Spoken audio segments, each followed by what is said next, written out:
Hello students, last ক্লাসে আমরা reaction মেকানিজমের মধ্যে অ্যালিফ্যাটিক নিউক্লিওফিলিক সাবস্টিটিউশন অর্থাৎ SN1 SN2 রিয়াকশন কমপ্লিট করেছিলাম। আজকে আমরা পড়বো এলিমিনেশন রিয়াকশন। তবে ভিডিও শুরু করার আগে তোমাদের কাছে রিকোয়েস্ট করবো, তোমরা যারা এখনও পর্যন্ত আমার চ্যানেলটাকে সাবস্ক্রাইব করোনি, তোমরা যারা নতুন আমার চ্যানেলে, প্লিজ চ্যানেলটাকে সাবস্ক্রাইব করো, বেল আইকন প্রেস করো যাতে করে নোটিফিকেশানস পেতে পারো। খুব মন দিয়ে পড়াশোনা করো এবং অবশ্যই ভিডিওগুলো দেখতে থাকো। এলিমিনেশন রিয়াকশন জেনারেলি আমরা দুভাবে ক্যাটাগরাইজ করি।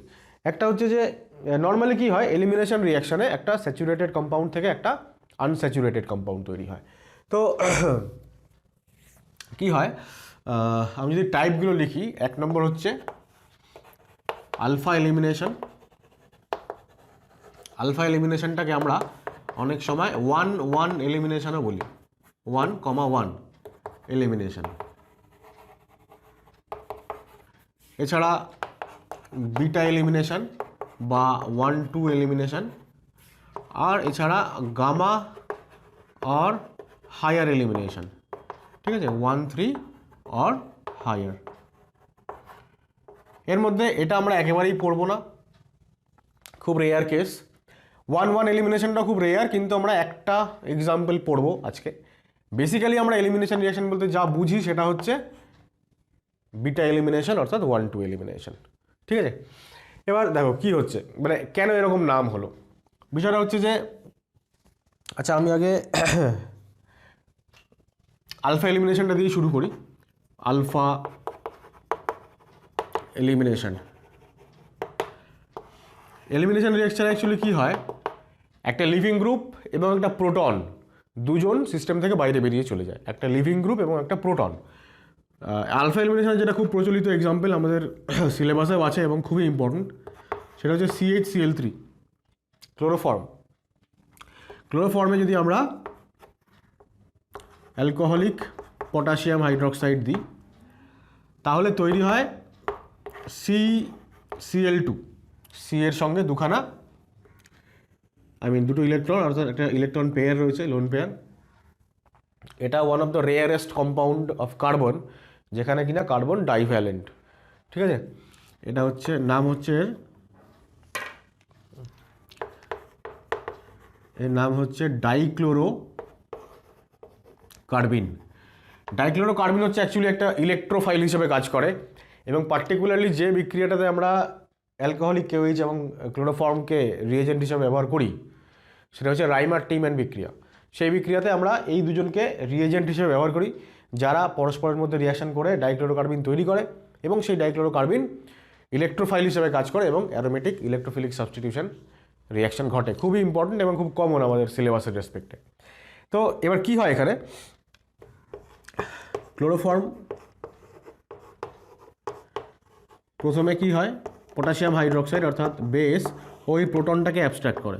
প্রোটনটাকে অ্যাবস্ট্রাক্ট করলে পরে এটা CCl3 মাইনাস এরকম একটা কার্বন আয়ন তৈরি করে, যেটা কিনা পরের স্টেপে লিভিং গ্রুপটাকে বাইরে বের করে দেয়।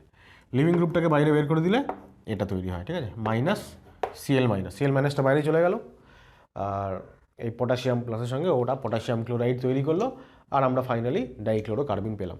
তাহলে একটা হচ্ছে প্রোটন বেরোবে সিস্টেম থেকে, 2 নম্বর হচ্ছে লিভিং গ্রুপ বেরোবে সিস্টেম থেকে। এইবার এই যে পার্টিকুলার লিভিং গ্রুপ যে বেরোলো, তার রেসপেক্টে এই কার্বনটাকে আমরা বলতে পারি আলফা কার্বন। ঠিক আছে, তাহলে আলফা কার্বন বা এটাকে আমরা বলতে পারি 1 নম্বর কার্বন। একটাই যেহেতু কার্বন আছে সিস্টেমে, তাহলে ওটা 1 নম্বর কার্বনই হচ্ছে। তাহলে 1 নম্বর কার্বন থেকে H বেরোচ্ছে, at the same time 1 number carbon থেকে লিভিং গ্রুপও বেরোচ্ছে। তাই জন্য 1-1 এলিমিনেশন।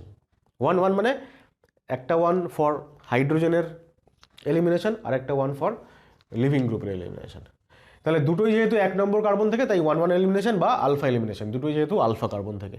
ন্যাচারালি এটা নিশ্চয়ই বোঝা যাচ্ছে যে আমরা যেটা পড়বো বেসিক্যালি এই চ্যাপ্টারে বা এই টপিকটার মধ্যে, সেটা হচ্ছে বিটা এলিমিনেশন অর্থাৎ 1-2 এলিমিনেশন।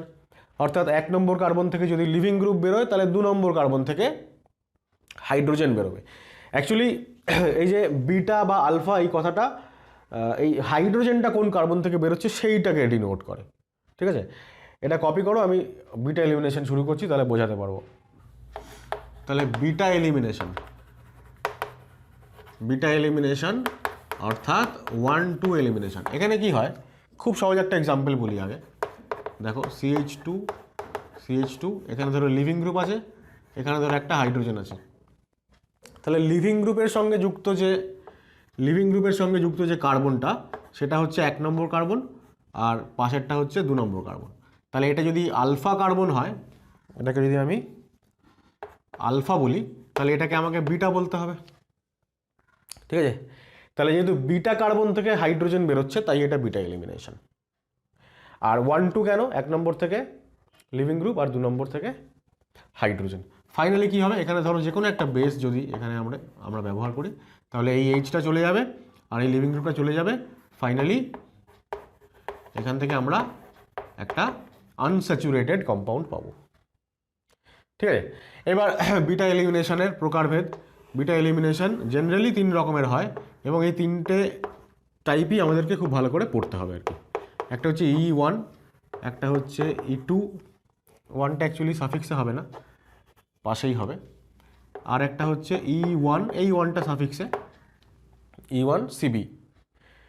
কি হয় E1 এলিমিনেশনে, এই যে 1 2 এটা ওই SN1 SN2-র মতন। ওখানে যেমন 1 বলতে আমরা বুঝিয়েছি ইউনিমলিকিউলার রিয়াকশন, এখানেও E1 মানে ইউনিমলিকিউলার, এটা বাইমলিকিউলার, ঠিক আছে।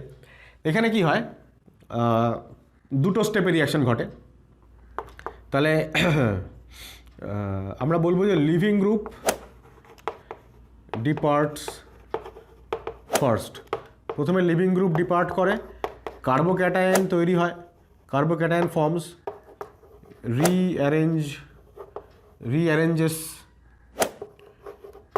ইফ রিকোয়ার্ড, যদি প্রয়োজন হয় তাহলে রিঅ্যারেঞ্জও হয়। 3 নম্বরে হচ্ছে বিটা হাইড্রোজেন ডিপার্টস, ঠিক আছে। তাহলে প্রথমে লিভিং গ্রুপ চলে যাবে, কার্বোক্যাটায়ন তৈরি হবে, কার্বোক্যাটায়নটা রিঅ্যারেঞ্জও হতে পারে, ঠিক যেমনটা SN1 রিয়াকশানে হয়। তারপরে বিটা হাইড্রোজেন চলে যাচ্ছে। E2-তে কি হয়, E2-তে leaving group and beta hydrogen departs simultaneously মানে একই সঙ্গে ডিপার্ট করে, সুতরাং একটাই স্টেপে রিয়াকশন হয়, ঠিক আছে। ন্যাচারালি এটা হচ্ছে আমরা বলি যে 2 স্টেপও বলা যাবে না, মোর দ্যান 1 স্টেপে ঘটে। মোর দ্যান 1 স্টেপ কেন লিখছি, 2 স্টেপ কেন লিখছি না, কারণ আমরা জানি যে যদি কার্বোক্যাটায়নটা রিঅ্যারেঞ্জ করে তাহলে রিঅ্যারেঞ্জমেন্ট এর স্টেপসগুলো সেইগুলোকে আমাদের কাউন্ট করতে হয়। কিন্তু E2টা কি হচ্ছে, এটা হচ্ছে একটা সিঙ্গেল স্টেপ রিয়াকশন, যেহেতু একটাই স্টেপে সাবস্ট্রেট থেকে বিটা হাইড্রোজেন এবং লিভিং গ্রুপ একই সাথে বেরিয়ে যাচ্ছে, তাই জন্য। E1CB-তে কি হয়, এটা হচ্ছে E1 রিয়াকশনের ঠিক উল্টো। এখানে যেমন লিভিং গ্রুপ আগে বেরিয়ে যায়, এখানে বিটা হাইড্রোজেন আগে বেরিয়ে যায়, বিটা হাইড্রোজেন ডিপার্টস ফার্স্ট। তাহলে হাইড্রোজেন মানে প্রোটন যদি চলে যায় যে কোনো সাবস্টেন্স থেকে, আমরা জানি যে কোনো মানে কম্পাউন্ড বা যাই হোক না কেন, সেখান থেকে যখন একটা প্রোটন বেরিয়ে যাচ্ছে তখন যা পড়ে থাকছে সেটাকে আমরা বলি ওই ইনিশিয়াল কম্পাউন্ডটার কনজুগেট বেস। তাহলে যেহেতু এখানে বিটা প্রোটন প্রথমে বেরিয়ে যাচ্ছে, তৈরি হচ্ছে কি কনজুগেট বেস, তাই জন্য এই CB কথাটা লেখা হচ্ছে। না E1 টাইপের রিয়াকশান কিন্তু কনজুগেট বেস রিয়াকশানটাকে ঘটাচ্ছে, তাই জন্য E1CB। বিটা প্রোটন বেরিয়ে যাওয়ার পরে তাহলে পড়ে থাকলো হচ্ছে একটা কি বলবো, একটা কার্বন আয়ন টাইপের সাবস্টেন্স পড়ে থাকলো, তাহলে C- কার্বন আয়ন ফর্মস। এবার এই কার্বন আয়নটা কিন্তু কার্বোক্যাটায়নদের মতন রিঅ্যারেঞ্জমেন্ট এদের হয় না, রিঅ্যারেঞ্জমেন্ট ঘটেই না। আমরা এখানে একদম ব্র্যাকেটে লিখে দেবো নো রিঅ্যারেঞ্জমেন্ট, ঠিক আছে। এরপরে লিভিং গ্রুপ বেরিয়ে যায়, ঠিক আছে। তাহলে এই হয়ে গেল বেসিক 3টে টাইপের বিটা এলিমিনেশন, যেগুলো আমাদেরকে ডিটেলে পড়তে হবে। আমরা আজকে শুরু করব এলিমিনেশন মানে E1 মানে ইউনিমলিকুলার এলিমিনেশন রিঅ্যাকশন। আচ্ছা, আরেকটা কথা বলে দিই, সেটা হচ্ছে যে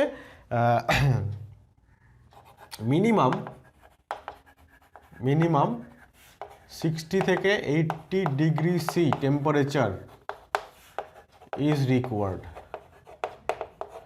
for elimination reaction.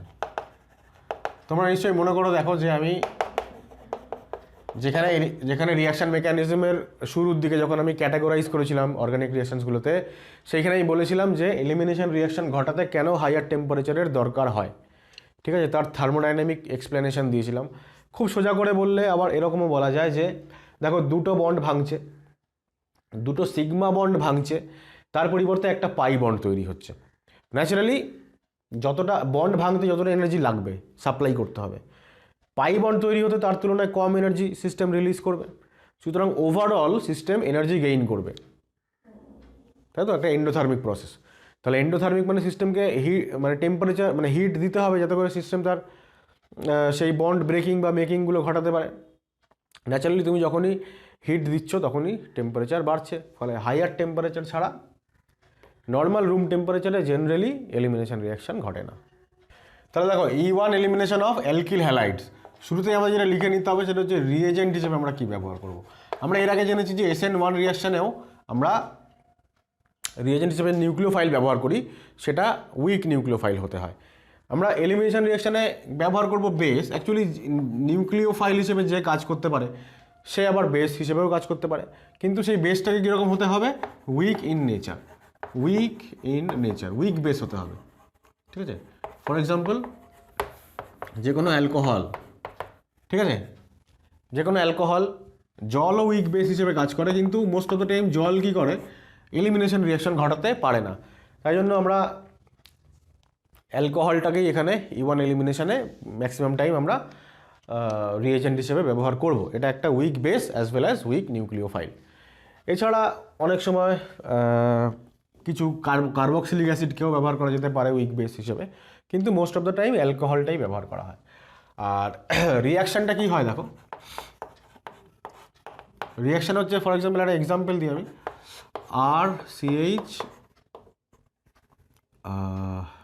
CH3, suppose এখানে একটা লিভিং গ্রুপ আছে, অ্যালকিল হ্যালাইড, তো আমরা হ্যালোজেন নিয়েছি লিভিং গ্রুপ। এখন এখানে ধরা যাক আমি মিথাইল অ্যালকোহল দিলাম আর হিট করলাম, হিট তো করতেই হবে কারণ এলিমিনেশন রিয়াকশন হাই টেম্পারেচারে হয়। তো কি হয়, যে কার্বনে হ্যালোজেন আছে সেই কার্বন থেকে হ্যালোজেনটা তো গেল, আর পাশের বিটা কার্বন থেকে একটা H পরমাণু চলে যাবে, তাহলে তৈরি হবে কি RCH ডাবল বন্ড CH2। এখন দেখো এদিকে যে আমি R লিখেছি এখানেও নিশ্চয়ই কার্বন হাইড্রোজেন সবই আছে, তাহলে এদিক থেকেও H চলে যেতে পারে, কিন্তু এখন যেহেতু এখানে R হিসেবে লিখেছি তাই এখন ওই দিকটা থেকেই আমি এলিমিনেশন রিয়াকশানটা করালাম। এরপর আমরা এক্সাম্পলে আসবো সেই রকম। তাহলে এই রিয়াকশানের মেকানিজম কী হবে দেখো, আমরা কি বললাম যে প্রথম স্টেপ যেটা কিনা স্লো এবং RDS, এই স্টেপে লিভিং গ্রুপটা বেরিয়ে চলে যায় -X-, তাহলে লিভিং গ্রুপ যদি বেরিয়ে যায় তাহলে তৈরি হবে RCH প্লাস CH3টাকে এইবার আমি এইভাবে দেখালাম, ঠিক আছে। নেক্সট স্টেপে মিথাইল অ্যালকোহল দিয়ে যদি আমি হিট করি তাহলে অ্যালকোহলের অক্সিজেন এই প্রোটনটাকে অ্যাকসেপ্ট করবে এবং এইখানে বন্ডটা খুলে যাবে, অর্থাৎ এর ফিল্ড অরবিটাল এবং এর ভ্যাকেন্ট অরবিটালের মধ্যে প্যারালাল ওভারল্যাপিং হবে এবং ফাইনালি প্রোডাক্ট তৈরি হবে। এটা হচ্ছে E1 রিয়াকশান। কিন্তু মনে করে দেখো আমরা SN1 রিয়াকশানেও ঠিক এরকমই পড়েছিলাম যে SN1 রিয়াকশানেও প্রথমে অ্যালকিল হ্যালাইড থেকে আগে লিভিং গ্রুপটা বেরিয়ে যায়, কার্বোক্যাটাইন তৈরি হয়, প্রয়োজন অনুসারে সেটা রিঅ্যারেঞ্জ হয় এবং তারপরে নিউক্লিওফাইলের অ্যাটাক হয়। এখন এই পার্টিকুলার রিয়াকশানটাতেই আমরা এখানে MEOH দিচ্ছে, MEOH আর ডেল্টা, তো MEOH এখানে নিউক্লিওফাইল হিসেবেও কাজ করতে পারে।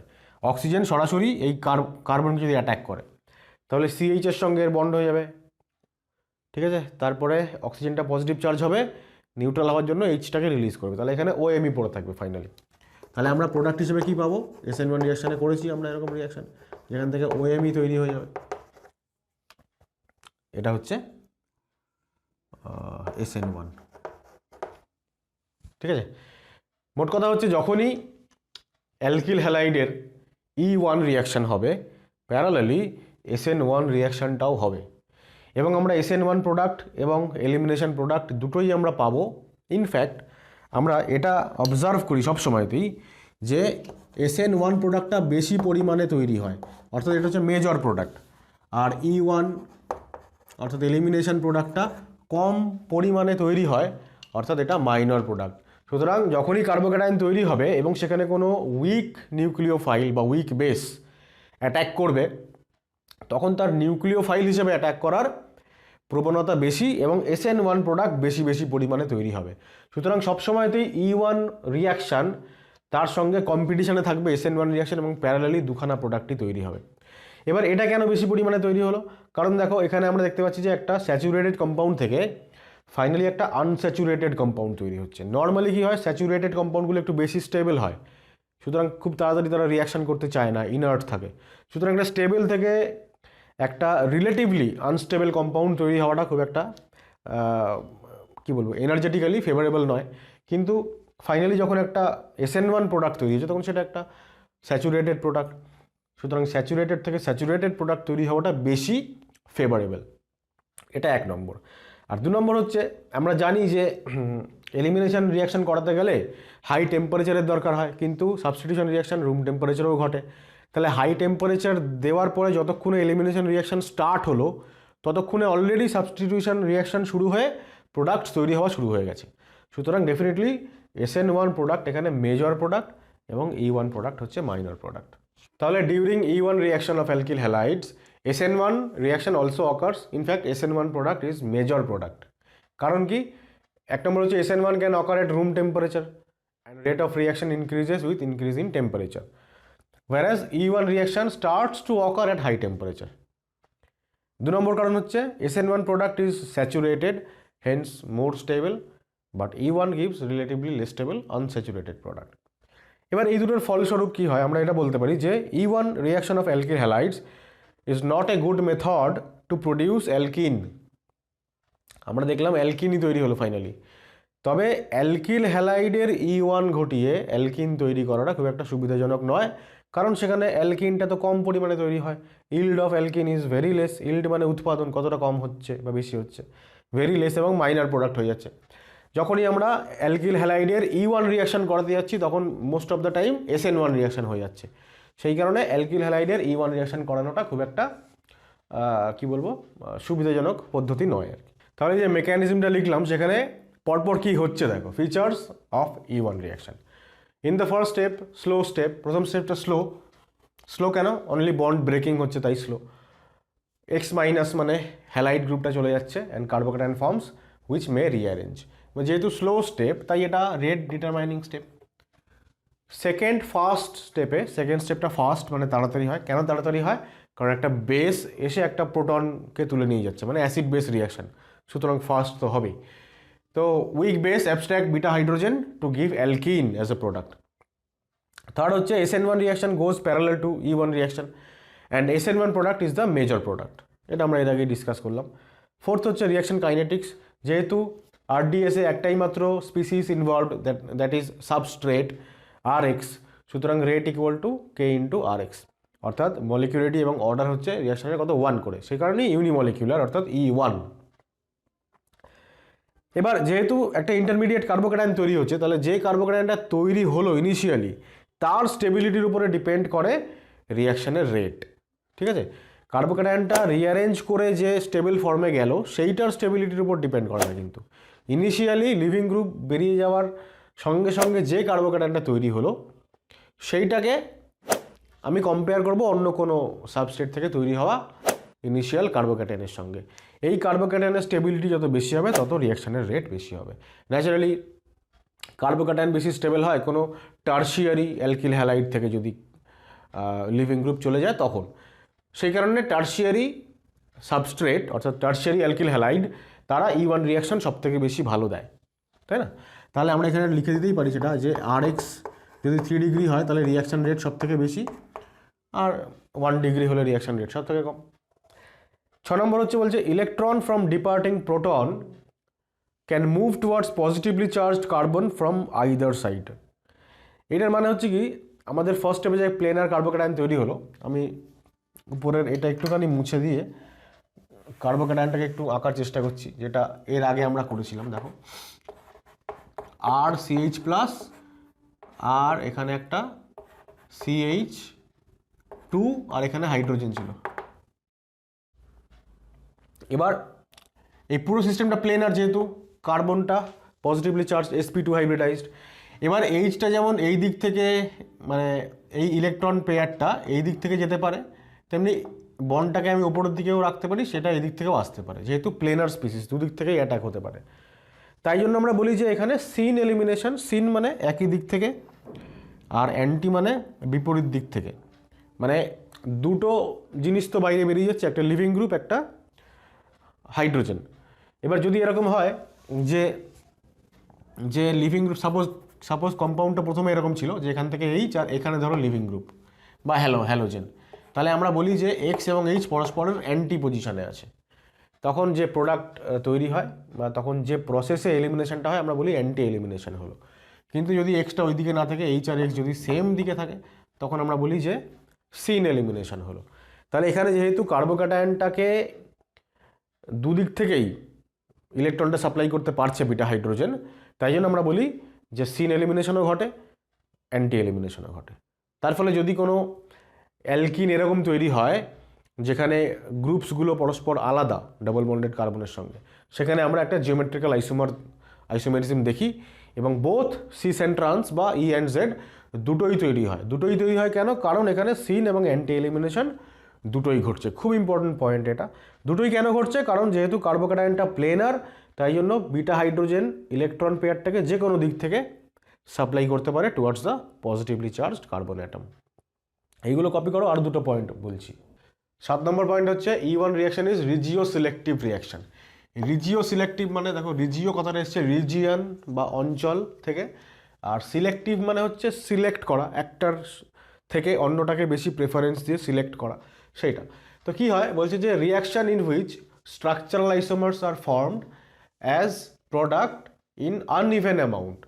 অর্থাৎ E1 রিয়াকশন যখন হয় তখন আমরা দেখি দুটো আলাদা প্রোডাক্ট তৈরি হয়, দুটো আলাদা অ্যালকিন তৈরি হয়, যারা পরস্পরের স্ট্রাকচারাল আইসোমার, এবং একটা অন্যটা আনইভেন অ্যামাউন্ট, মানে একটা বেশি পরিমাণে তৈরি হয়, একটা কম পরিমাণে তৈরি হয়। সুতরাং একটা মেজর এবং অন্যটা মাইনর প্রোডাক্ট হিসেবে তৈরি হয়। তো যখনই এই ধরনের সিচুয়েশন হয় আমরা সেই ধরনের রিয়াকশনগুলোকে বলি রিজিও সিলেক্টিভ রিয়াকশন। অর্থাৎ একটা রিজিয়নের তুলনায় অন্য রিজিয়নে রিয়াকশানটা হওয়ার টেন্ডেন্সি বা প্রবণতা বেশি। ঠিক আছে, আমরা এক্সাম্পল দিলে ব্যাপারটা ক্লিয়ার হবে। আমি এর নিচে এক্সাম্পলটা লিখছি। তার আগে লাস্ট পয়েন্ট হচ্ছে যে E1 রিয়াকশন ফলোজ সেটজেফ রুল। এবার সেটজেফ স্পেলিংটা অনেক জায়গায় অনেক রকম থাকে। এরা রাশিয়ান সায়েন্টিস্ট, সেটজেফ, মার্কোনিকভ, এই স্পেলিংগুলো বিভিন্ন বইতে বিভিন্ন রকম থাকে। যাই হোক, এবার সেটজেফ রুলটা কি? এই রুলে বলা হয় যে যখন স্মল সাইজের কোনো বেস অ্যাটাক করছে সাবস্ট্রেটে, বা যখন লিভিং গ্রুপটা স্মল ইন সাইজ এবং গুড লিভিং গ্রুপ, সেই ক্ষেত্রে সবসময় মোর ক্রাউডেড অ্যালকিন, মানে মোর সাবস্টিটিউটেড অ্যালকিন, সেইটা হয়ে যায় মেজর প্রোডাক্ট। ঠিক আছে, এবার একটা এক্সাম্পল দিই। Suppose CH3 CH2 CH Br CH3, এটা হচ্ছে একটা সাবস্ট্রেট।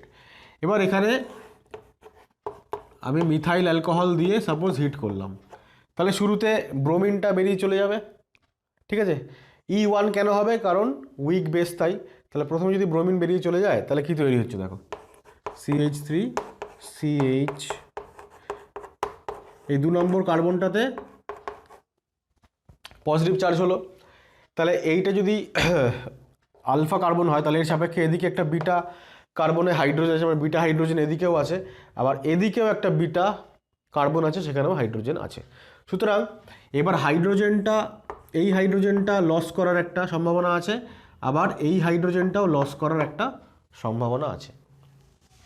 এবার কথা হচ্ছে যে এই যে MEOH যে হচ্ছে উইক বেস, ও এবার কোন প্রোটনটাকে অ্যাবস্ট্র্যাক্ট করবে, কোন প্রোটনটাকে নেবে, এদিকেরটাকে নাকি এদিকেরটাকে, কোন রিজিয়নটা ও সিলেক্ট করবে, এটাই হচ্ছে রিজিও সিলেক্টিভিটির মূল কথা। যদি ও এই দিকের প্রোটনটাকে সিলেক্ট করে এবং অ্যাবস্ট্র্যাক্ট করে, তাহলে এই বন্ডটা খুলে যাবে এবং ডাবল বন্ডটা ওই দিকে হবে। আমরা প্রোডাক্টটা এরকম লিখব যে দেখো CH3 CH2 CH double bond CH2, অর্থাৎ বিউট 1 ইন তৈরি হয়ে গেল।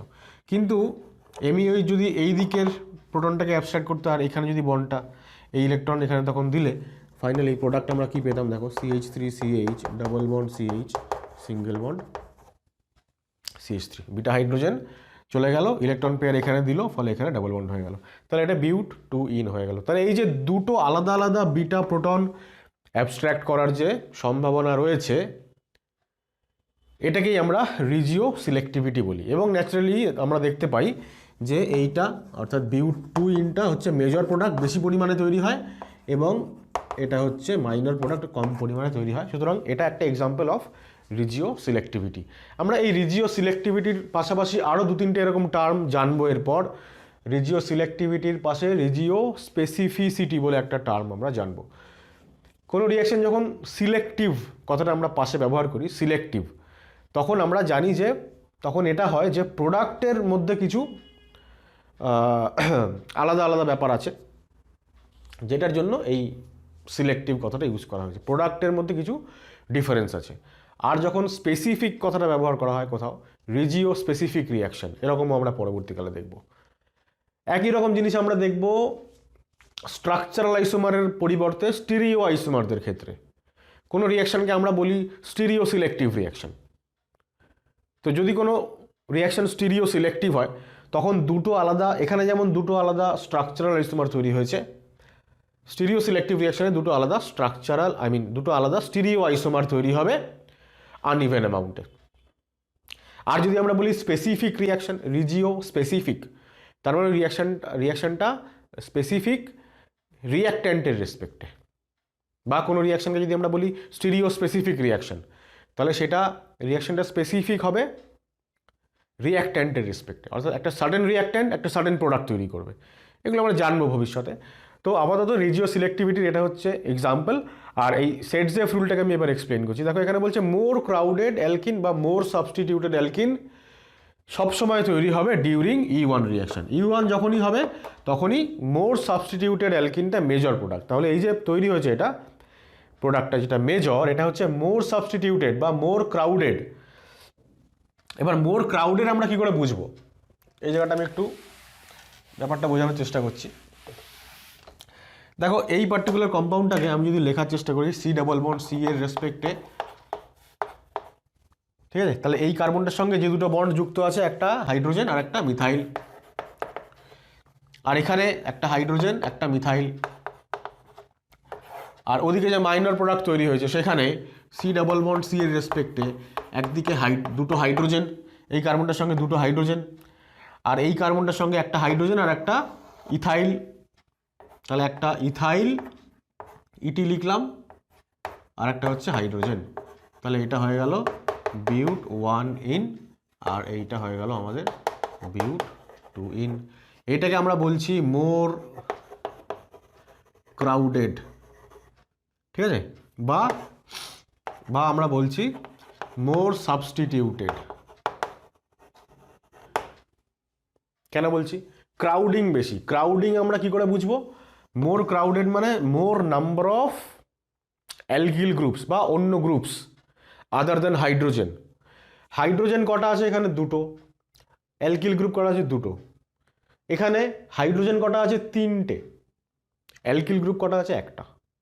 তাহলে যেখানে অ্যালকিল গ্রুপের সংখ্যা বা বড় সাইজের গ্রুপের সংখ্যা, হাইড্রোজেন বাদে অন্য যে কোনো গ্রুপ, তাদের সংখ্যা যত বাড়বে আমরা বলবো তত ক্রাউডেড, ঠিক আছে। তাহলে এটা মোর ক্রাউডেড বা মোর সাবস্টিটিউট। মোর সাবস্টিটিউটেড কেন বলা হচ্ছে?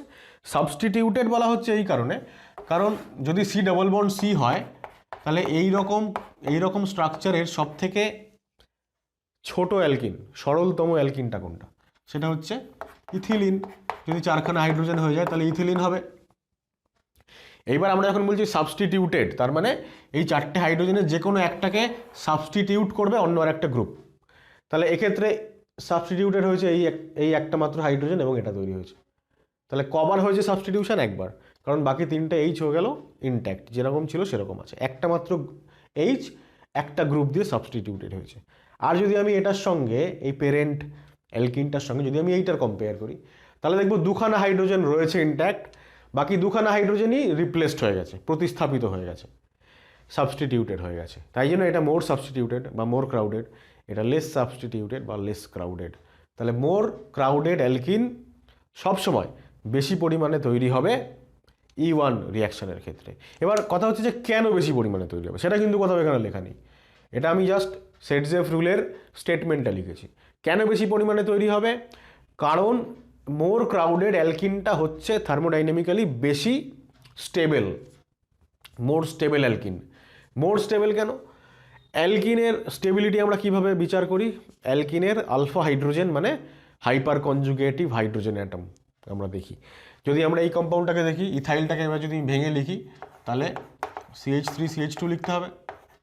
তাহলে এই ডাবল বন্ডেড সিস্টেমের সাপেক্ষে একটা মাত্র আলফা কার্বন, সেখানে হাইড্রোজেন কটা আছে, দুটো। তাহলে আমরা এখানে বলবো দুখানা আলফা হাইড্রোজেন, অর্থাৎ হাইপার কনজুগেটিভ হাইড্রোজেন অ্যাটম দুটো। কিন্তু এই যে ডাবল বন্ডেড সিস্টেম, এর সাপেক্ষে এইটা একটা আলফা কার্বন, আবার এইটা একটা আলফা কার্বন, তাহলে তিনটে টোটাল 6টা আলফা হাইড্রোজেন। যত বেশি আলফা হাইড্রোজেন হয় অ্যালকিনের স্টেবিলিটি তত বেশি হয়, ঠিক আছে। ন্যাচারালি যেটা বেশি স্টেবল সেটা বেশি পরিমাণে তৈরি হবে। তো এটা হচ্ছে আমাদের E1 রিয়াকশনের মূল বক্তব্য, খুব ইম্পর্ট্যান্ট। এইবার আমরা E1 রিয়াকশনের বেশ কিছু এক্সাম্পলস দেখে নেব। দেখো আমরা এক্সাম্পল শুরু করছি। অ্যাকচুয়ালি যে এক্সাম্পলটা আমরা দেখালাম প্রথমে আমি, সেই পার্টিকুলার এক্সাম্পলটা নিয়ে শুরু করছি, ঠিক আছে। কেন শুরু করছি দেখো, তো আমরা কি করব, আমরা প্রত্যেক ক্ষেত্রেই MEOH নেব রিয়েজেন্ট হিসাবে এবং সেখানে মানে বেস হিসাবে, আর সেখানে হিটিং দেবো। এখন MEOHটা প্রত্যেকবার আমি আর লিখবো না, ঠিক আছে, একই রিয়েজেন্ট দিয়ে আমরা রিয়াকশনগুলো করাচ্ছি। তাহলে যেহেতু E1, তাহলে প্রথমে কার্বোক্যাটায়ন তৈরি হবে। কার্বোক্যাটায়নের তৈরি হওয়ার পরে এখানে দেখো দু রকম কেস হতে পারে, আইদার SN1 হতে পারে। SN1 হলে প্রোডাক্ট কি তৈরি হবে, দেখো প্রোডাক্ট তৈরি হবে এখানে OMe, তাই তো। OMe অ্যাটাক করবে এই পজিটিভলি চার্জ কার্বনে, মানে OMe অ্যাটাক করবে না, অ্যাকচুয়ালি অক্সিজেন অ্যাটাক করবে। তারপরে এটা আবার H+ ছেড়ে দিয়ে নিউট্রাল হয়ে যাবে ওটা, ফলে OMe হয়ে যাবে। আর যদি E1 প্রোডাক্ট তৈরি হয়, E1 যদি হয়, তাহলে এই প্লাস চার্জের সাপেক্ষে এই কার্বন থেকে হাইড্রোজেন চলে যাবে, যেটা একটু আগে বললাম, অথবা এই কার্বন থেকে চলে যাবে, কারণ দুদিকে দুটো পসিবিলিটি আছে, দুদিকে বিটা হাইড্রোজেন আছে।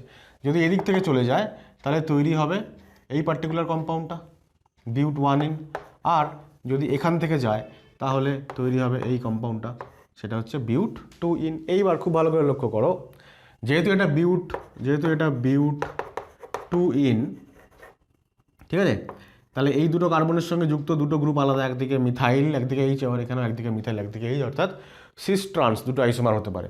তাহলে আমরা এখানে লিখবো ব্র্যাকেটে সিস প্লাস ট্রান্স বা E+Z, যাই লেখো না কেন। আর এই যে শুরুতে যে সাবস্টিটিউশন প্রোডাক্ট তৈরি হয়েছে এই পার্টিকুলার কার্বনটা হচ্ছে দেখো কাইরাল কার্বন, একদিকে মিথাইল, একদিকে ইথাইল, একদিকে OMe আর একদিকে হাইড্রোজেন। সুতরাং এখানেও যেহেতু SN1 রিয়াকশন, আমরা জানি SN1-এ যদি তৈরি হওয়া যে কার্বনটা যেখান থেকে লিভিং গ্রুপ বেরোচ্ছে সেটা যদি ফাইনালি যদি কাইরাল কার্বন হয়ে যায়, তাহলে সেখানে আমরা রেসিমাইজেশন পাবো, মানে বোথ ইনভার্সন অ্যান্ড রিটেনশন। তাহলে এখানে আমরা প্লাস মাইনাস পেয়ার পাবো। সুতরাং দেখো এই একটা পার্টিকুলার রিয়াকশানে টোটাল কতগুলো প্রোডাক্ট তৈরি হলো, দুটো, তিনটে, আর এখানে দুটো, 5খানা প্রোডাক্ট। এরকম কোয়েশ্চেন আসবে যে সাপোজ এইটা দিল, দেওয়ার পরে এখানে MEOH দেওয়া হলো, ডান দিকে কোয়েশ্চেন মার্ক। এবার কোয়েশ্চেনটা হচ্ছে যে এখানে কটা প্রোডাক্ট পাওয়া যাবে, how many products will be obtained. তাহলে 5, 2, 4, 3, 4টে অপশান থাকবে, এটা হতে পারে। বা which of the following will not form during the reaction, কোনটা তৈরি হবে না। তো সেখানে এরকম 3টে অপশান দেবে যেগুলো তৈরি হবে, আর একটা যেটা তৈরি হবে না সেরকম একটা অপশান দেবে। সুতরাং কোয়েশ্চেন বিভিন্ন রকমের হতে পারে, আমাদের খালি পসিবিলিটিগুলোকে বুঝে নিতে হবে যে কি হবে আর কি হবে না, ঠিক আছে। নেক্সট দেখো এরকম যদি একটা কোয়েশ্চেন হয়, 2-ক্লোরোপ্রোপেনে আমি যদি MEOH দিয়ে হিট করি, তাহলে প্রথমে আবারও এখানে প্লাস চার্জ হয়ে গেল, ক্লোরিন বেরিয়ে গিয়ে লিভিং গ্রুপ বেরিয়ে গেল, এখানেও দেখায়নি এটা কার্ভড অ্যারোটা। এবার যদি SN1 হয় তাহলে এখানে আবার OMe হয়ে যাবে, OMe। এটা নিশ্চয়ই তোমার হবে না, কি বলবো, অপটিক্যালি অ্যাক্টিভ মানে রেসিমাইজেশন হবে না, কারণ দুটো মিথাইল গ্রুপ আছে, সেম গ্রুপ আছে, আলাদা গ্রুপ নেই। এখানে যেমন আলাদা আলাদা ছিল, এই পার্টিকুলার কার্বনটাতে এই কম্পাউন্ডটা এই কার্বনটা কাইরাল ছিল, কিন্তু এখানে সেটা নয়। ন্যাচারালি যদি E1 হয় সেক্ষেত্রেও এই দিকের কার্বন থেকে হাইড্রোজেন চলে যেতে পারে, বা এদিকের কার্বন থেকেও হাইড্রোজেন চলে যেতে পারে, দুটোই ইকুইভ্যালেন্ট, একই ব্যাপার। সেই কারণে আমরা খালি একটাই প্রোডাক্ট লিখবো, দ্যাট ইজ প্রোপিন। আর এখানে মানে কি লিখবো, 2-মিথক্সি প্রোপেন। ঠিক আছে। থার্ড আরেকটা দেখো রিয়াকশান, যদি এরকম হয় যে ধরো এটা একটা প্রোডাক্ট, এটা একটা পার্টিকুলার কম্পাউন্ড, তাই যদি হয় তাহলে প্রথমে এখানে যদি আমি MEOH দিই, তাহলে ন্যাচারালি এই বন্ডটা ফার্স্টে ভাঙছে, এখানে প্লাস চার্জ হলো। এবার দেখো যেই এখানে প্লাস চার্জ তৈরি হলো, এইবার সেকেন্ডারি কার্বোক্যাটায়ন, ন্যাচারালি পার্শ্ববর্তী কার্বনের একটা হাইড্রোজেন এখানে শিফট হবে, হাইড্রাইড শিফট হবে, তাই না? হাইড্রাইড শিফট আমরা এর আগেই বলছিলাম যে যদি রিঅ্যারেঞ্জমেন্ট পসিবল হয় তাহলে সেটা অবশ্যই হবে। হাইড্রাইড শিফট যদি হয় তাহলে এবার প্লাস চার্জটা এখানে চলে আসবে। ঠিক আছে, টার্সিয়ারি কার্বোক্যাটায়ন হয়ে গেল, মোর স্টেবল। এটা 2 ডিগ্রি, এটা 3 ডিগ্রি। এইবার এই টার্সিয়ারি কার্বোক্যাটায়ন থেকে আমাদের প্রোডাক্ট 3টে প্রোডাক্ট হতে পারে। অ্যাকচুয়ালি কটা প্রোডাক্ট হতে পারে দেখা যাক। যদি SN1 হয় তাহলে এখানে OMe, এটা একটাই SN1 প্রোডাক্ট, কারণ এই কার্বনটা কাইরাল নয়, দুটো মিথাইল গ্রুপ আছে। E1 যদি হয় সেক্ষেত্রে দেখো এই একটা পসিবিলিটি, মানে এই কার্বন থেকে হাইড্রোজেন চলে যাবে, বা এইটা একটা পসিবিলিটি, এই দুটো পসিবিলিটি ইকুইভ্যালেন্ট, তাই তো? যে কোনো একটা থেকে গেলেই হবে।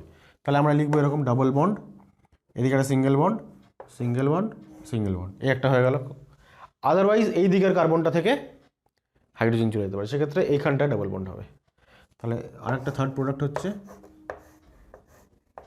এটা। ঠিক আছে, 3খানা টোটাল প্রোডাক্ট তৈরি হলো। ঠিক আছে, এবার এক্ষেত্রেও যেহেতু দুটো সেম গ্রুপ, বা এখানেও ডাবল বন্ডের এদিকে দুটো হাইড্রোজেন সেম গ্রুপ, সুতরাং এই দুটো কম্পাউন্ডের মধ্যে আর কোনো সিস ট্রান্স আইসোমেরিজম নেই, সিঙ্গেল সিঙ্গেল সিঙ্গেল, টোটাল 3টে প্রোডাক্ট হলো। আচ্ছা, যেটা মেনশন করা হলো না সেটা হচ্ছে যে এই যে SN1 প্রোডাক্ট, এটা অবশ্যই 3টে প্রোডাক্টের মধ্যে মেজর প্রোডাক্ট। এবার আমরা কি করব, যে E1 প্রোডাক্টগুলোর মধ্যে কোনটা মেজর সেইটা আমরা বোঝার চেষ্টা করব। সেক্ষেত্রে প্রথমটাতে আমরা বলতে পারি যে এই বিউট-2ইনটা মেজর প্রোডাক্ট। কেন? কারণ মোর ক্রাউডেড, মানে মোর সাবস্টিটিউটেড। কিন্তু ওভারঅল মেজর প্রোডাক্ট কোনটা? SN1 product. সব ক্ষেত্রেই ওভারঅল মেজর প্রোডাক্ট হবে SN1 প্রোডাক্ট, কিন্তু E1গুলোর মধ্যে কোনটা মেজর কোনটা মাইনর সেইটাও আমাদেরকে চিনতে হবে। এরকমও কোয়েশ্চেন আসতে পারে যে এই পার্টিকুলার কম্পাউন্ডটা, মানে এই রিয়াকশনটা দিয়ে দিল, 5খানা এখানে টোটাল প্রোডাক্ট তৈরি, 4টে দিল যে কোনো, দিয়ে বললো যে কোনটা মেজর প্রোডাক্ট। ঠিক আছে, সিস ট্রান্স আর এটা প্লাস আর একটা সাবস্টিটিউশন প্রোডাক্ট, তাহলে কোনটা মেজর আমরা অবশ্যই চিনতে পারবো যে SN1 প্রোডাক্টটা মেজর। আর এই দুটোর মধ্যে অবশ্যই এইটা মেজর, আমরা লিখছি মেজর E1, মানে major E1 product, not major product. Major product বললে এটা। দেখো 4 নম্বরটা তো আবারও কী করবো, শুরুতে এখানটা প্লাস চার্জ হয়ে যাবে, ব্রোমিনটা বেরিয়ে গেলে। এবার শুরুতে আগে আমরা SN1 প্রোডাক্টটা লিখে নিই। কী হবে, এখানে OMe হয়ে যাবে, মানে এই হয়ে গেল প্রোডাক্ট, একটাই প্রোডাক্ট, কারণ এই কার্বনের সঙ্গে 2খানা মিথাইল আছে, সুতরাং এখানে এনএনসিওমার তৈরি হওয়ার কোনো ব্যাপার নেই। আচ্ছা, এবার E1 এর মধ্যে E1 প্রোডাক্ট কটা হবে দেখো, কটা বিটা কার্বন আছে, 1টা 2টো 3টে, আবার ওই দুটো সিমিলার, মানে এই দুটো ইকুইভ্যালেন্ট, মানে যে কোনো একটা থেকে এইচ গেলেই হবে, আর একটা দিক থেকে যাবে। তাহলে কি হবে, এখানে ডাবল বন্ড, এর একটা আর একটা এরকম, দুটোই সিঙ্গেল সিঙ্গেল প্রোডাক্ট, কারণ এখানেও দুটো মিথাইল গ্রুপ আছে, সিস ট্রান্স হবে না। এক্ষেত্রেও ওই দিকটাতে দুটো হাইড্রোজেন আছে, সিস ট্রান্স হবে না, হয়ে গেল। 5 নম্বরটা দেখো, MEOH আবারও ডেল্টা। আচ্ছা, তাহলে শুরুতে আগে এখানে আমার প্লাস চার্জ হয়ে যাচ্ছে, ব্রোমিন বেরিয়ে গিয়ে। আচ্ছা, এইখানে একটু চেঞ্জ আছে, ব্যাপারটা কী হবে, এখানে ডেফিনেটলি একটা মিথাইল শিফট হবে, তাই তো? মিথাইল শিফট যদি হয়, মিথাইল শিফট যদি হয় তাহলে এখানে প্লাস চার্জ হবে, সেক্ষেত্রে এটা টার্সিয়ারি কার্বোকেটায়ন। দেখো এই দুটো বন্ডকে রাখলাম, এই মিথাইলটাকে শিফট করে এখানে নিয়ে চলে গেলাম, ঠিক আছে, তাহলে এখানে টার্সিয়ারি কার্বোকেটায়ন তৈরি হলো। এটা 2 ডিগ্রি, এটা মোর স্টেবল 3 ডিগ্রি। এইবার রিয়াকশন হবে। আচ্ছা এই প্রসঙ্গে দেখো ওপরেরটাতে এখানে তোমরা ভাববে যে কেন এখানে আমি কিছু করলাম না শিফট, অ্যাকচুয়ালি এটা একটা টার্সিয়ারি কার্বোকেটায়ন। যদি হাইড্রাইড শিফট হয় এখান থেকে একটা হাইড্রোজেন যদি চলে যায় এখানে, তাহলে এইদিকে প্লাস চার্জ হবে। হাইড্রাইড শিফট যদি হতো তাহলে কী হতো দেখো, যদি হতো হাইড্রাইড শিফট তাহলে এখানটা প্লাস চার্জ হতো আর এটা তৈরি হতো। এখন এই অবস্থায় কটা আলফা হাইড্রোজেন আছে, হাইপার কনজুগেটিভ হাইড্রোজেন অ্যাটম? তিনটে 6টা, আর এইখানে একটা 7খানা আলফা হাইড্রোজেন আছে। কিন্তু এখানটাতে এখানে একটা, আর এখানে 2টো, 3টে, আর এখানে 3টে, 6টা আলফা হাইড্রোজেন। তাহলে উপরেরটা বেশি স্টেবল, সুতরাং আমরা এখানে এই জন্য হাইড্রাইড শিফট করাইনি, ঠিক আছে, মুছে দিলাম। এবার এখান থেকে যদি আমরা SN1 প্রোডাক্ট বলি, তাহলে আবারও এখানে OMe আর এখানে এটা একটাই প্রোডাক্ট, ঠিক আছে।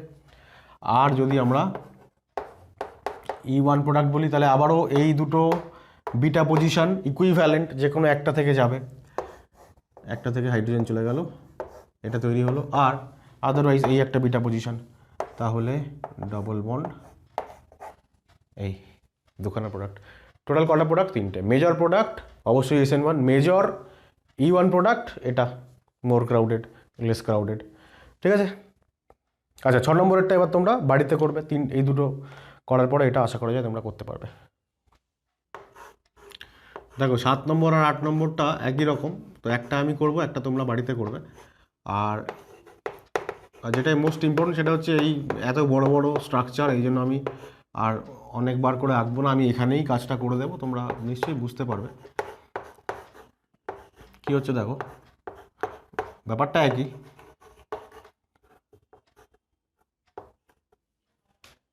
একই, আমরা এখানে আবারও NaMeOH মিথাইল অ্যালকোহল এবং ডেল্টা দিচ্ছি। তাহলে ফার্স্ট স্টেপে কী হবে, এই ব্রোমিনটা আউট হয়ে যাবে, ঠিক আছে, আমি ওদিকে আর লিখছি না। ব্রোমিন আউট হয়ে যাওয়ার পরে এখানে কার্বোকেটায়ন তৈরি হবে, এটাকে মুছে দিলাম। কার্বোকেটায়ন তৈরি হওয়ার পরে কার্বোকেটায়নটা দেখো সেকেন্ডারি কার্বোকেটায়ন অবশ্যই, স্টিল ওখানে একটা কী হবে, হাইড্রাইড শিফট হবে। কেন? কারণ হাইড্রাইড শিফট হয়ে যদি প্লাস চার্জটা এখানে চলে আসে বা এখানে চলে আসে, তাহলে পাশের রিংটাকে পেয়ে যাচ্ছে, মানে রেজোনেন্সের স্টেবিলিটি পাবে। কথা হচ্ছে যে প্লাস চার্জটা এবার এখান থেকে ডান দিকে যাবে নাকি বাঁ দিকে যাবে? তাহলে আনসারটা হচ্ছে যে এবার এখান থেকে ফাইনালি যেটা তৈরি হবে সেটা হচ্ছে, নিশ্চয়ই তোমরা আইডিয়া করতে পেরেছো এতক্ষণে, প্লাস চার্জটা এইখানে যাবে, মানে হাইড্রাইড শিফট হওয়ার পরে প্লাস চার্জটা এখানে আসলো। কেন এখানে আসলো? কারণ এখানে শুধুমাত্রই রেজোনেন্স স্টেবিলিটি তা নয়, এখানে একটা -M গ্রুপ আছে, সুতরাং -M এফেক্টের স্টেবিলিটিটাও পাচ্ছে।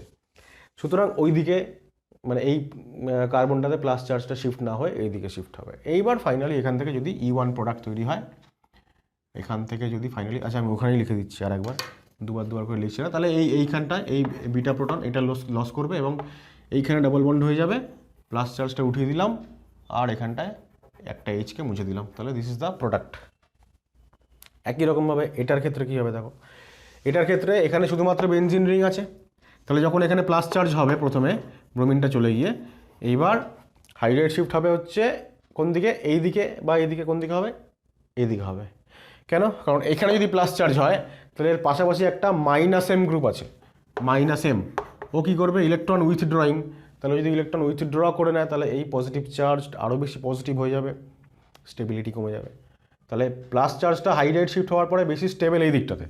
তাহলে এর পরের যে স্টেপটা হবে সেটা হচ্ছে যে এখানটায় দুটো হাইড্রোজেন হয়ে যাবে, এখান থেকে একটা শিফট হয়ে গেল আর এখানে প্লাস চার্জ হয়ে গেল, রাইট। আর তার পরবর্তী স্টেপে ফাইনালি এই বিটা হাইড্রোজেনটা আউট হয়ে যাবে, এখানে ডাবল বন্ড হবে, এটা H একটা মুছে দিলাম আর প্লাস চার্জটা মুছে দিলাম। এটা তোমরা নিজেরা পুরো রিয়াকশনটা কমপ্লিট করো এখানে। নাম্বার 9 দেখো, এবার আমরা একটু অন্য ধরনের এক্সাম্পলে যাচ্ছি। সাপোজ এটা একটা কম্পাউন্ড আছে, আবার রিয়েজেন্টটা আমাদের একই, মিথাইল অ্যালকোহল, যাতে E1/SN1 হয়। তাহলে প্রথমে লিভিং গ্রুপ বেরিয়ে চলে যাবে। লিভিং গ্রুপ বেরিয়ে যাওয়ার পরে তাহলে এখানে প্লাস চার্জ হয়ে গেল। প্লাস চার্জ যেহেতু হয়ে গেল, এবার রিংয়ের বাইরে প্লাস চার্জ মানে রিং এক্সপেনশন হবে অবশ্যই। তাহলে রিং এক্সপেনশন যদি হয়, এটা 1, এটা 2, এটা 3, আমরা রিং এক্সপেনশনের নিয়মকানুন শিখেছিলাম আগে। 6 মেম্বার রিং হয়ে যাবে, 6 মেম্বার রিং হয়ে গেল। আর 2 নম্বর কার্বনে প্লাস চার্জ যাবে, তাহলে যেখানে প্লাস চার্জ আসবে তার পাশের কার্বনে একটা মিথাইল আছে, এইটা হবে। এইটা হওয়ার পরে আমরা এখানে লিখে দিচ্ছি রিং এক্সপেনশন। এরপর যেটা হবে সেটা হচ্ছে একটা হাইড্রাইড শিফট হবে অবশ্যই। হাইড্রাইড শিফট হলে প্লাস চার্জটা ওখানে চলে যাবে এবং সেকেন্ডারি থেকে মোর স্টেবল টার্সিয়ারি কার্বোক্যাটায়ন তৈরি হয়ে গেল। এইবার টার্সিয়ারি কার্বোক্যাটায়নটা আমরা SN1 প্রোডাক্ট লিখছি না, আমরা শুধু E1 প্রোডাক্ট লিখছি। E1 প্রোডাক্ট লিখছি আমরা। হ্যাঁ, তাহলে প্রোডাক্ট কী কী তৈরি হবে দেখো। একটা হচ্ছে ওপর দিকে, মানে এই বিটা হাইড্রোজেন লস করলে এখানে ডাবল বন্ড। আর একটা হচ্ছে এখানটা ডাবল বন্ড, এখানটায় বা উল্টো দিকটায় যে কোনো লিখতে পারতাম। দুটোর মধ্যে কোনটা বেশি স্টেবল?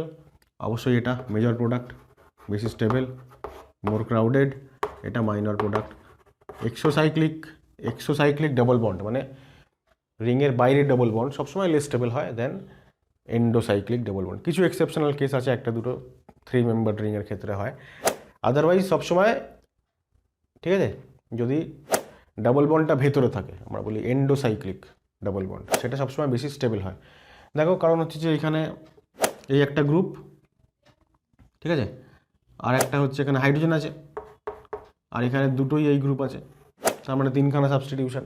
আর এখানে তো দুটো হাইড্রোজেন আছে এদিকে, বাকি 2খানা সাবস্টিটিউশন। সুতরাং লেস সাবস্টিটিউটেড, এটা মোর সাবস্টিটিউটেড মানে মোর ক্রাউডেড মানে মোর স্টেবল এবং মেজর, ঠিক আছে। একই রকম রিয়াকশন আমরা পেতে পারি যদি এই সেম কম্পাউন্ড আমরা নিই। দেখো ব্রোমিনটা এখানে দিলেও সেমই হবে, আলাদা কিছু না। কিন্তু যেহেতু এটা 6 মেম্বার রিং, 6 মেম্বারদের ক্ষেত্রে কি হয় দেখো, রিং এক্সপ্যানশন নিশ্চয়ই হবে না, কারণ আমরা জানি যে 6 মেম্বার রিংটা এক্সপ্যান্ডেড হয়ে 7 মেম্বার হতে চায় না, কারণ 6 member ring is more stable then 7 member ring. তাহলে কি হবে? তাহলে সিম্পলি এখানে যা হওয়ার তাই হবে আর কি। মানে প্রথম কথা হচ্ছে এখানে সেকেন্ডারি কার্বোক্যাটায়ন, এখানে এসে টার্সিয়ারি হতে পারে খুব বেশি হলে। তাহলে একটা হাইড্রাইড শিফট যদি হয়, তাহলে হাইড্রাইড শিফট হয়ে গেলে এখানটা প্লাস চার্জ হয়ে গেল, টার্সিয়ারি কার্বোক্যাটায়ন মোর স্টেবল হয়ে গেল। এইবার এখান থেকে আমরা যদি E1 প্রোডাক্টগুলো লিখি, আমরা SN1 প্রোডাক্ট এখন লিখছি না, কারণ SN1 রিয়াকশন এদের আমরা আগে অলরেডি করেছি। তাহলে দেখো কটা বিটা কার্বন আছে, এই একটা, এই একটা এবং এই একটা, ঠিক আছে। এইটা আর এইদিকে এই দুটো কার্বন ইকুইভ্যালেন্ট, যে কোনো একটাতে হলেই হলো। তাহলে আমরা প্রোডাক্ট লিখব, যদি এখানটা ডাবল বন্ড দিই একটা প্রোডাক্ট, আর যদি এক্সোসাইক্লিক ডাবল বন্ড হয় তাহলে অবশ্যই এটা হচ্ছে প্রোডাক্ট। কোনটা মেজর? এন্ডোসাইক্লিক, ঠিক আছে, এটা মেজর প্রোডাক্ট, এটা মাইনর প্রোডাক্ট। তোমরা আলফা হাইড্রোজেন কাউন্ট করেও দেখতে পারো। আচ্ছা 11 নম্বরটা দেখো, আবার যদি লিভিং গ্রুপ প্রথমে বেরিয়ে যায় তাহলে এখানে প্লাস চার্জ হবে। আচ্ছা ওই এদিকে আমি যে 3খানা এক্সাম্পল লিখেছি এগুলো তোমরা বাড়িতে করবে, এগুলো হোমওয়ার্ক। যে 10-12খানা এক্সাম্পল আমি করাচ্ছি একদম সিমিলার এক্সাম্পল, এগুলো তোমরা অবশ্যই বাড়িতে ট্রাই করবে, চেষ্টা করবে, পারবে অবশ্যই। তাহলে রিং কন্ট্রাকশন হবে এখানে, কারণ রিংয়ের ভেতরেই প্লাস চার্জ আছে। তাহলে এই বন্ড যদি এখানে যায় তাহলে কি হবে? 3 মেম্বার রিং হবে, তাই তো। 2 নম্বর কার্বনে প্লাস চার্জ আসবে, তাহলে 2 নম্বর কার্বনটা মানে বাইরে যে বন্ডটা বেরিয়ে চলে গেল, আর এই জাংশনটাতে প্লাস চার্জ এসে গেল। এইবার আমরা এখান থেকে যদি E1 প্রোডাক্ট লিখি, SN1 প্রোডাক্ট আমরা লিখছি না, তাহলে দেখো দুটো অপশান আছে। এক হচ্ছে এক্সোসাইক্লিক ডাবল বন্ড, মানে এই উপরের কার্বনটা থেকে যদি বিটা হাইড্রোজেন চলে যায় তাহলে, আর যদি এপাশের বা এপাশের কার্বন থেকে যদি চলে যায় সেক্ষেত্রে তৈরি হবে একটা এন্ডোসাইক্লিক ডাবল বন্ড। এইবার এই পার্টিকুলার কেসে আমরা বলবো যে এটা তৈরি হয় না, ঠিক আছে। This is only product. কেন এরকম হলো? কারণ যে মুহূর্তে এই ভেতরের রিংয়ের ভেতরের কার্বনটা sp2 হয়ে গেল, তখন ওর রিকোয়ার্ড বন্ড অ্যাঙ্গেল 120 ডিগ্রি, কিন্তু আছে 60 ডিগ্রি, সুতরাং একটা হাইলি একটা অ্যাঙ্গেল স্ট্রেইনের মধ্যে আছে।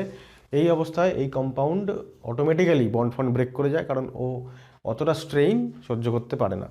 কিন্তু এই কম্পাউন্ডে ভেতরে তো sp3 কার্বন সবাই রিংয়ের ভেতরে, এই রিংয়ের বাইরে এইখানটাতে ডাবল বন্ড হয়েছে, সুতরাং রিং কার্বনগুলো sp3, তাই এখানে কোনো সমস্যা অতটাও হচ্ছে না। তাহলে এটা হচ্ছে অনলি প্রোডাক্ট।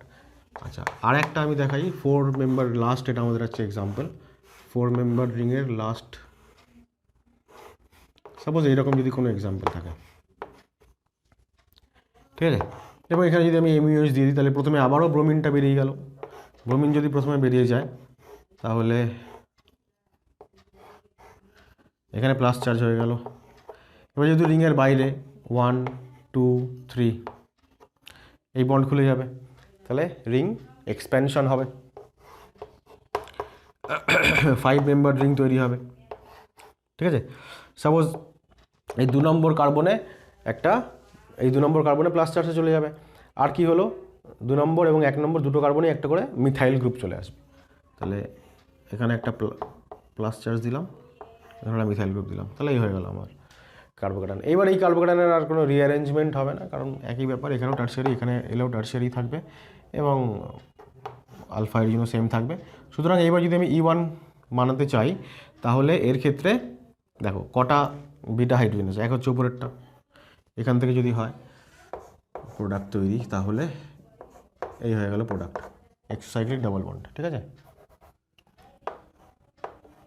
এছাড়া এখান থেকে যেতে পারে, এখান থেকে যদি যায় বিটা হাইড্রোজেন, তাহলে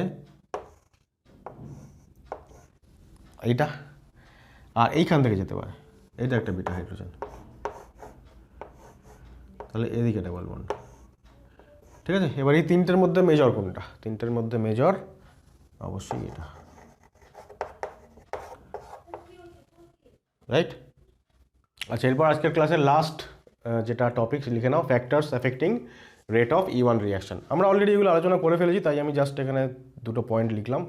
সাবস্ট্রেট আমরা জানছি 3 ডিগ্রি সব থেকে বেশি তাদের রিয়াকশন করে due to stability of carbocation. Solvent, polar protic solvent আমরা জানি ইউনিমলিকুলার রিয়াকশনগুলোকে ফেভার করে SN1 E1। বেস, তার বেসিসিটি উইক বেস হতে হবে, as well as weak nucleophile হতে হবে। এবার পার্টিকুলার ওই কম্পাউন্ডটার নিউক্লিওফিলিক ক্যারেক্টারের তুলনায় যদি বেসিক ক্যারেক্টার বেশি হয়, তখন E1 প্রোডাক্টের রেশিও বাড়তে থাকে SN1 এর তুলনায়। আর টেম্পারেচার আমরা জানছি, হাই টেম্পারেচারে elimination reaction is favoured over SN1 reaction. SN1 low টেম্পারেচারে ফেভার হয়। ইনফ্যাক্ট হাই টেম্পারেচারে SN1-এরও রেট বেড়ে যায়, কিন্তু লো টেম্পারেচারে এলিমিনেশন রিয়াকশন হতে চায় না, তার জন্য হাই টেম্পারেচার দরকার হয়। এটা কপি করে নাও। তাহলে আজকের ভিডিওটা এখানেই শেষ করলাম। যদি ভিডিও তোমাদের ভালো লেগে থাকে, তাহলে অবশ্যই ভিডিওটা লাইক করো, শেয়ার করো বন্ধুদের সাথে। আর পরবর্তী ভিডিওতে আমরা অ্যালকোহলদের E1 রিয়াকশন সংক্রান্ত আলোচনা শুরু করব। তাহলে দেখা হচ্ছে পরের ভিডিওতে। সবাই ভালো থেকো, টাটা।